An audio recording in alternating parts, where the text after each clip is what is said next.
देखिए बच्चों, ये सवाल हमारा कक्षा 10 प्रश्नावली 4.1 पहले प्रश्न का 8वां सवाल है और वो हमको बताना है कि यह द्विघात समीकरण में है कि नहीं है। तो इसको हम हल करते हैं कि यह सवाल हमारा द्विघात समीकरण में है कि नहीं है। तो इसे दिया है x की 3 घात minus 4x square minus x plus 1 बराबर दिया है x माइनस 2 पूरे की 3 घात। तो इनको सबसे पहले ध्यान दीजिएगा कि यहाँ दिया है x माइनस 2 पूरे की 3 घात। तो सबसे पहले तो इसका हमारा जो फार्मूला लगेगा ये लगेगा कि x माइनस बी पूरे की 3 घात का फार्मूला होता है a की 3 घात माइनस बी की 3 घात माइनस 3ab और कोष्टक में a माइनस बी। इसी फार्मूले पे हमको सबसे पहले इसको हम रखेंगे, इसके बाद जो है हल करेंगे। जैसे देखिए बराबर है, इसको उतारेंगे x की 3 घात minus 4x square minus x और प्लस 1 बराबर। अब इसको जो है इस सवाल को जो है इस सूत्र पे हम रखेंगे। जैसे यहाँ दिया है a माइनस बी तो उसके साथ हमारा है x माइनस 2। तो जैसे यहाँ पहले पद का घन है क्या करेंगे, पहले पद का घन x का घन, यहाँ b का घन है तो यहाँ पे 2 का घन करेंगे। इसी प्रकार रखते जाएंगे। जैसे हमारा दिया है x की 3 घात माइनस 2 पूरे की 3 कर जाएगा, यहाँ लिखेंगे 3 गुणे पहला पद गुणे दूसरा पद। पहला पद हमारा x है, दूसरा पद हमारा 2 है और को यहाँ पे होगा कोष्टक में कर देंगे x माइनस 2।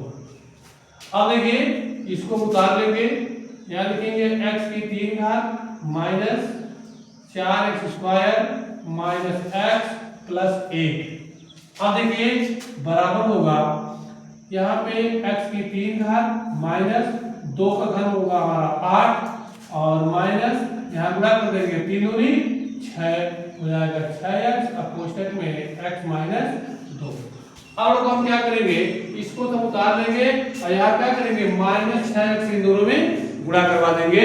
जैसे हमारा हो जाएगा ये x की 3 घात minus 4x square minus x plus 1 बराबर x की 3 घात माइनस 8 माइनस, अब वो 6 से गुणा करवा देंगे तो यहाँ जाएगा 6x का स्क्वायर, यहाँ माइनस माइनस से गुणा जाएगा प्लस, तो 6 दूनी 12x हो गया। अब क्या करेंगे, अब इनको हम पक्षांतर करेंगे अर्थात सजातीय पद को एक तरफ लाएंगे। जैसे हमारा है x की 3 घात, अब देखिए यहाँ पे 3 घात है तो प्लस में जाएगा क्या जाएगा माइनस में तो जाएगा माइनस x की 3 घात। यहाँ पे दिया है माइनस 4x स्क्वायर, अब देखिए यहाँ पे इसके बराबर 6x स्क्वायर है तो इधर माइनस जाएगा क्या जाएगा प्लस में हो जाएगा प्लस 6x स्क्वायर।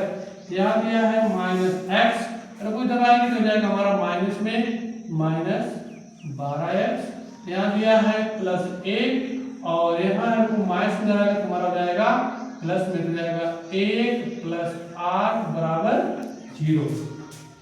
अब देखिए देखो ये तो हमारा प्लस माइनस से कट जाएगा घट जाएगा। यहाँ देखिए माइनस 4 स्क्वायर है, यहाँ प्लस 6 स्क्वायर है। देखो प्लस माइनस हमारा होता है माइनस, तो 6 में से 4 घटाएंगे तो आ जाएगा हमारा 2x स्क्वायर। फिर को यहाँ पे हमेशा बड़ी संख्या के सामने चिन्ह आता है तो यहाँ पे प्लस संख्या है तो यहाँ पे जाएगा प्लस में हमारा। यहाँ देखिए माइनस है और ये भी माइनस है, माइनस माइनस प्लस होता है लेकिन चिन्ह लगता है माइनस का, तो 12 इसमें छिपा होता है 12 1 13x और कोई यहाँ जाएगा 8 1 9 बराबर 0। अब देखिए तो हमको यहाँ सवाल हमारा हल है।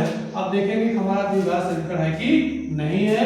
तो को यहाँ ध्यान दीजिएगा हमारा द्विघात समीकरण का सूत्र होता है ax square plus bx plus c बराबर 0। ये को हमारा द्विघात समीकरण का फार्मूला है, तो ये को हमारा ये फार्मूले पे आया है, इसलिए ये हमारा द्विघात समीकरण है। ये लोग हमारा सवाल हल हुआ। Thank you.